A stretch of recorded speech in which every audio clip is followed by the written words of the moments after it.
This is Women's Leadership Success, episode number 97. Would you like to have the inside edge and advice from top business leaders who can radically expand your leadership skills and network? Do you want to find out how being on a board could teach you valuable lessons about management and governing? Do you know that being on a board could be very important to your leadership development? Here's the good news for women. The lack of women in boards has become an extremely hot issue. Progress is starting to happen now. There has never been a better time to groom yourself for a lucrative and influential board position, if you know the strategies and moves to make. Join me today with an internationally recognized authority on corporate boards who will help guide you to earn a prestigious board position. Welcome to Women's Leadership Podcast, showing you how to influence people, improve your performance, and advance your career. Brought to you by women's leadership and career expert Sabrina Brahm and womensleadershipsuccess.com. Here's your chance to meet women trendsetters leading the way to success, accomplishment, and balance in business and life. No matter if you're a manager, CEO, or entrepreneur, join Sabrina for coaching and no-nonsense advice to improve your career and bottom line. This is womensleadershipsuccess.com radio, and today we are very excited to have with us Ralph Ward, who is an internationally recognized speaker, writer, and advisor on the role of boards of directors and how benchmark boards excel, setting personal boardroom goals and the future of governance worldwide. Mr. Ward has recently published a new book called The Board Seeker's Guidebook. Welcome, Ralph. Welcome, and look forward to speaking with you, Sabrina. Thank you. And you have even more credibility as an expert on boards. Can you give us a little more of that information? Yeah, I've been editing the Corporate Board magazine, international governance magazine, almost 30 years now, since 1989. I started my own newsletter sort of as a side thing along with the corporate board called Boardroom Insider in 1997. It's a monthly newsletter on board how-tos and why-fors and running boards more effectively. And I've also been doing quite a bit of writing and speaking in the U.S. and overseas on board issues. Well, that's wonderful. And I really enjoyed your book, and I've interviewed other people on getting on boards, and I found a lot of information in your book that I hadn't seen other places, so I was really excited to talk to you today. And I want to start out with just a really basic question, and that is, why would a woman want to be on a board? It's a very valuable career tool, and it can be a very useful lateral for a woman who's rising in a corporate environment, has entrepreneurial or a venture capital background. There are some definite obstacles to getting into the boardroom, the same way there are in a lot of other career aspects facing women, but they also allow them to just jump over some of the glass ceiling issues here. It's somewhat more of a meritocracy. The skills that are sought for people on boards are more direct. If you know it, then you're welcome in the boardroom. If you don't, then you're not welcome. So that gives women with the skills one up. And also, the issue of gender in boardrooms has become an extremely hot issue. You're probably aware just within the last few weeks, California signed into law the first requirement in the U.S. to have a certain level of female representation on corporations headquartered in the state. Yeah. I suspect that's going to start triggering some other reaction in New York and Delaware and other states that have a lot of corporate chartering. So it's definitely on the edge of a trend. It seemed like a really good thing that California did that, but if I remember correctly, they only have to have one woman on the board. Is that correct? Actually, it's two, but it depends somewhat on the total board size. There's a formula involved, and it's also being introduced gradually over the next couple of years here. but the actual direct ramifications of it aren't going to be that big. It'll only be maybe 1,000 corporations that are headquartered in California that don't currently have women on the boards. But I think the echo of it is going to be a lot larger. That's great. So what makes a person boardable? What makes them somebody that a board would want? Career expertise is important. There are a few things that are looked for. Profit and loss background in a corporate career, being directly responsible for balance sheet items, driving new company initiatives.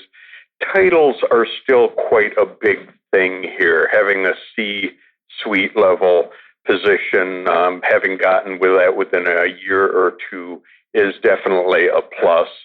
Quite often, people, when they get to that certain career plateau, C-level, VP, executive VP, is when they start getting interest for being on a board. And it sort of is self-validating. It's hard to get to that position. Once you get to that position, though, it makes you a lot more of interest to board members. But also there are a lot of other ways of getting into the board just outside of the corporate chain, too. Can you give us some examples of other ways? One area would be private equity and venture capital opportunities, which is somewhat underlooked for people who are trying to gain a first board seat, but they can be really valuable if you have the connections in the PE or venture capital world. They're always seeking talent that they can put in companies, on the boards of companies they invest in. We've got a founder here with a new widget, or they're developing a new molecule. They don't know anything about running the company, but if I've got someone who has corporate experience, who I have in my Rolodex, who could step in, serve as a director with them for 6 months, a year, 18 months, until they get to the next stage of funding, until the company's sold to someone else, that person is very valuable. But again, it's a matter of making those connections in the PE venture capital world and being on their sort of Mission Impossible to call list. Ralph, what is the range of pay for being on a board? I hate to be vague on that, but it's hugely variable.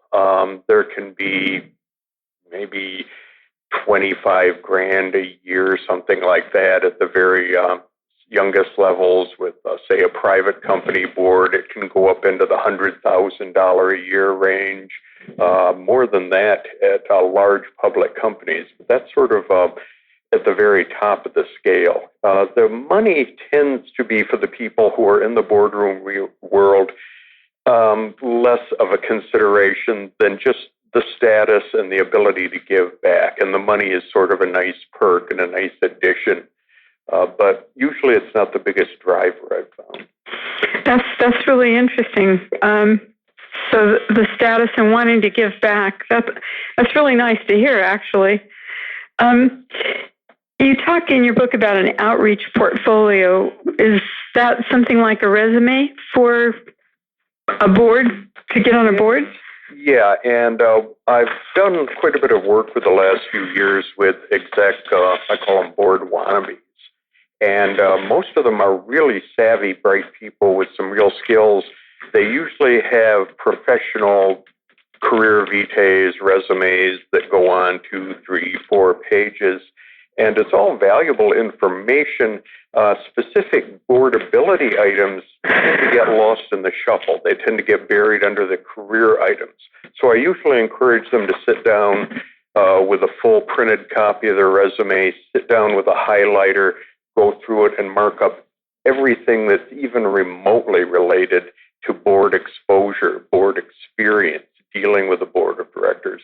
Then pull that material out and make a appendix to their resume of a half page or a full page. These are my specific board qualifications. You know, as you're saying that, what I heard you say is that you personally work with some people to help them develop this portfolio. And it reminds me of being an executive coach. What I know about myself is I can really help people leap ahead in terms of what they're doing just because I have so much experience at this. And so when I hear you saying that, I'm sure that working with you for a few hours on this could save somebody a huge amount of time in terms of figuring out exactly how to move forward and make this happen. It can, because, as I say, there are mostly people here who, I find it all the time, I want to get on a board of directors. I'd like to. That's the next step of my career.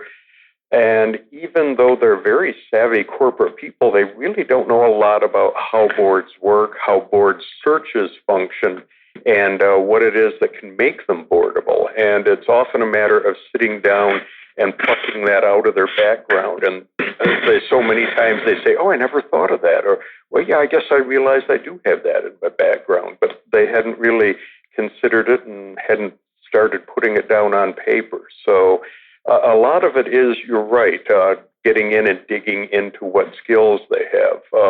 Well, I never served on a board of directors. Well, a lot of people haven't. What has your board exposure been at the company? Oh, well, I briefed the board. They did a major corporate initiative, and I worked with our company's board on talking them through the process, and I was sort of an info resource for the directors. And I said, well, that's great. Write that down, because that shows you're familiar with how boards think, what they're looking for specifically. Right. But still getting board seat time one way or the other is valuable.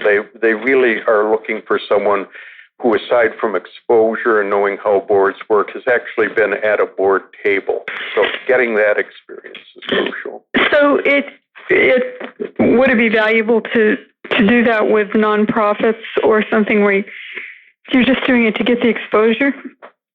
Nonprofits are a very important stepping stone in this for most everybody, and they can be very valuable. To try to make them strategically useful as part of it, first thing I tell them, if it's a nonprofit, a charity, a foundation, something like that, get something that you're passionate about.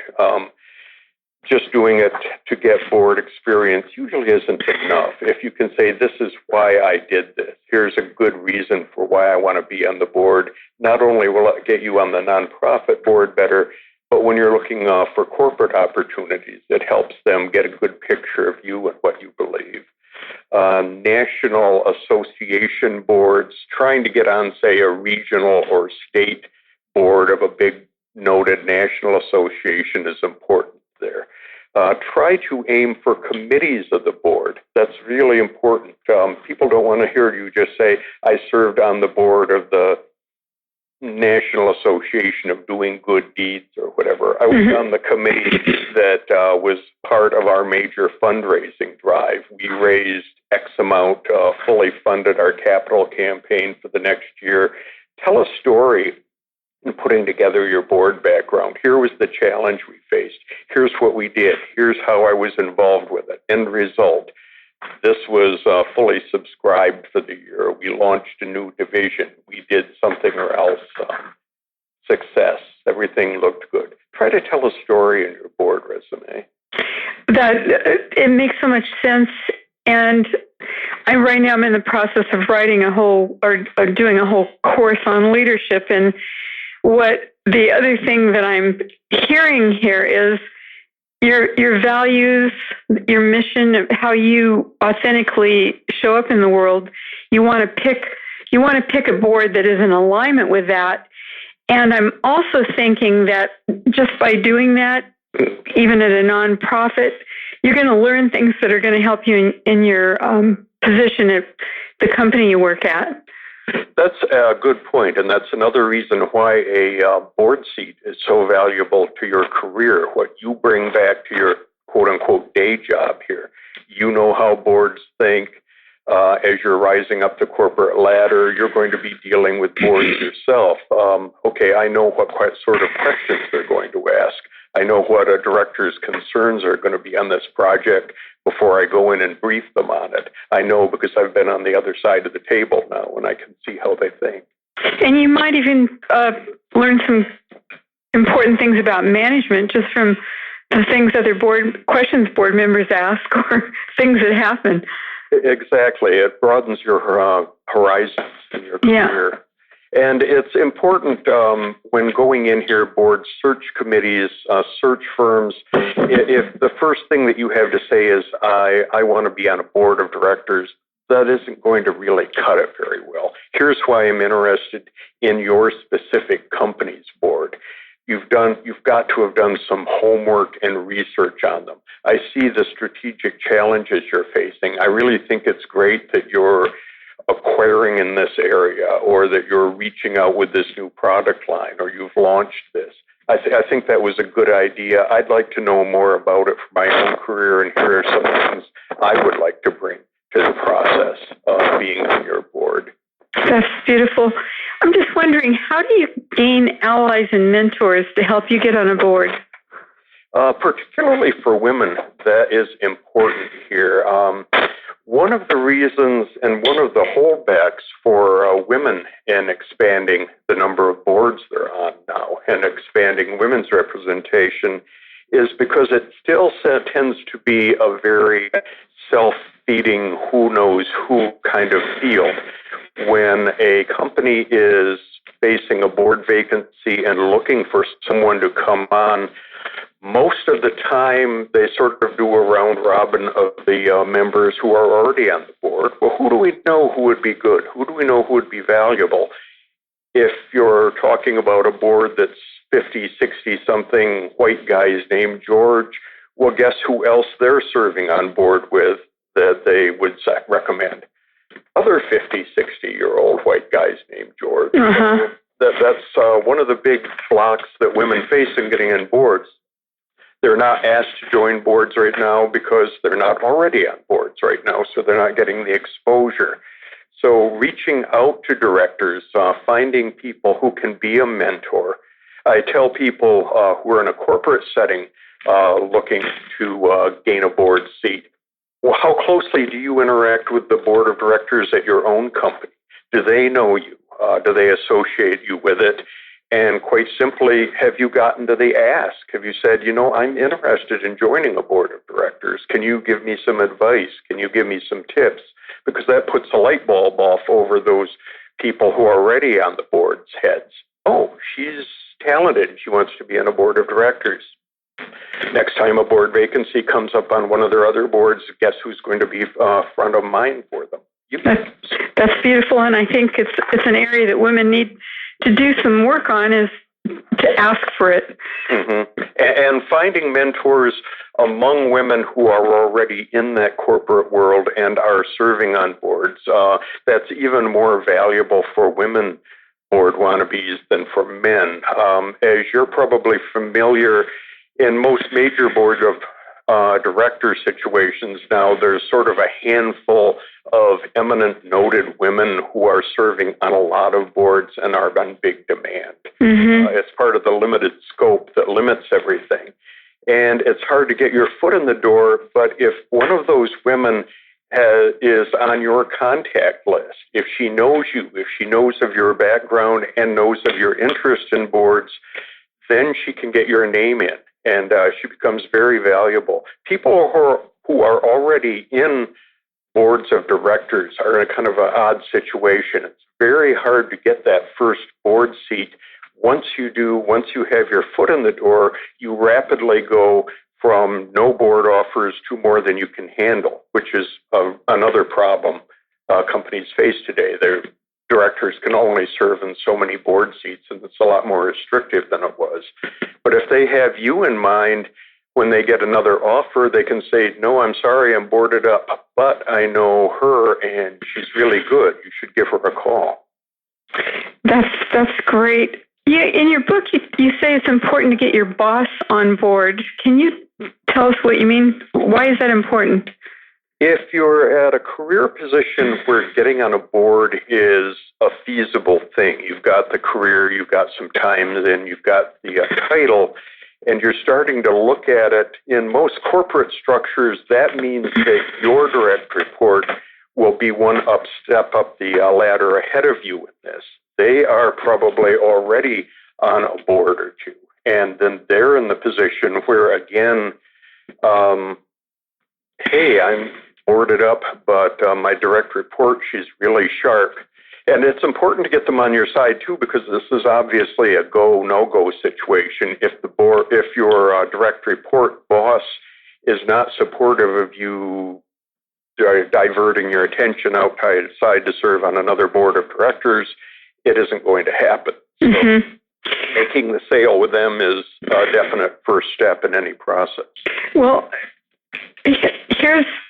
I'm thinking, wow, if you could have somebody in your company that's on a board that could help you, how do you find out what boards people might be on that are in your company? Just walk around asking? How does that work? Asking is one other good way. Getting on Google and checking out people is important. Find out, look at their listing on Forbes or one of the other major directory services. Usually they're pretty thorough in tracking someone's board affiliations. And that can be useful because if you're trying to get on a board, just trying to get on a board is less useful than targeting some companies. This is one that matches my skills, matches my background. I think what they're doing is very interested. I'm going to start prospecting these handful of companies. They've got somebody on the board who is 70 years old and they have a 72 retirement age policy on the board. Someone's going to be rotating off pretty soon. Wouldn't hurt to get in touch with the head of that board's nominating or governance committee. Let them know you're interested. Send them your board resume. So many of the people who I talk to who are interested in boards, I say, well, who knows currently that you would like to get on a board of directors? Oh, well, I haven't mentioned it to anybody yet. Well, I'm sorry, but then it isn't going to happen. A lot of it comes down to just getting your name out and getting to the ask. It's beautiful. We're almost out of time, and I'm wondering is there any other piece of advice that you would like to leave the women with that are listening to this program? I would just tell them that networking is important for gaining a board seat. For women, it's extremely important for gaining a board seat. Also, I would suggest that they get online and do some prospecting. One of the big growth areas in recent years has been associations for women directors to help women get on boards. In my new book, I have a list of them, but groups like Catalyst, 2020 Women on Boards, Women in the Boardroom, the 30% Coalition.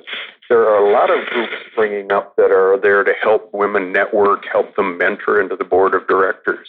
Try to get onto their list, get familiar with them, and get them in your corner. It's just such good advice. And how would someone get your book, The Board Seeker's Guidebook? Is it available on Amazon? It's on Amazon. We have both the print edition and an audiobook edition, so you can listen to it while commuting. It's so smart of you to do audio. I can't even tell you how many executives I work with that don't like to read, but will listen to something. That's really great that you have that available. Oh, one last bit of advice here. Yeah. Throw this in here. Probably women who are at an executive point in their careers that they would make a good board prospect. They're on the call list from executive recruiters a lot. People calling them with prospects for jobs and things like that. Turn that around on them and say, well, maybe I'm good at my career right now, but I'm very interested in getting on a board of directors. It's amazing how many people don't use that resource. Wow. More board searches, particularly for women and diversity candidates, are going through headhunting firms now. And the problem is that headhunters don't make a lot of money finding board candidates. They find the big money doing VPs and top execs. Board searches are sort of a loss leader thing they do to keep their clients happy. So if the headhunter has your name right in front of them as a good prospect who's interested in the board, everyone wins. They don't have to invest time into chasing someone down. They can say, hey, I just talked to her. Let's give her a call. But wow. They have to know about you. That is a really incredible piece of advice, and I bet most people don't even think of that. Well, thank you so much, Ralph Ward, for taking the time to do this interview. And your book, again, is the New Board Seekers Guidebook, and it's on Amazon. So thank you so much, and look forward to talking to you again sometime. Thanks, Sabrina. Really enjoyed it. I appreciate you listening today, and I want to ask you 2 quick questions. The first question is, did you know that learning to communicate like a leader is one of the secrets to your career advancement? Join me in my next free webinar, December 13th, where you will learn how to communicate like a leader for more impact and influence. We'll address the 3 top communication skills to improve your influence. Just sign up on the right-hand sidebar on womensleadershipsuccess.com. My second question is, are you highly motivated? Do you want to accelerate your career and leadership now? Then the one-on-one coaching with me is your best choice. I will help you explore the possibilities of who you can become and how to determine your path to a new, exciting, and profitable future. Contact me at sabrina@sabrinabrom.com. Thank you for joining your host, Sabrina Brom, on another Women's Leadership Podcast. If you have questions or comments, you can email her at sabrina@sabrinabrom.com. Since 1989, Sabrina and her team have helped hundreds of women managers, business leaders, and entrepreneurs with valuable trainings, articles, books, and executive coaching. For additional tips, interviews, and free access to Great Leaders Today mini course, visit www.womensleadershipsuccess.com.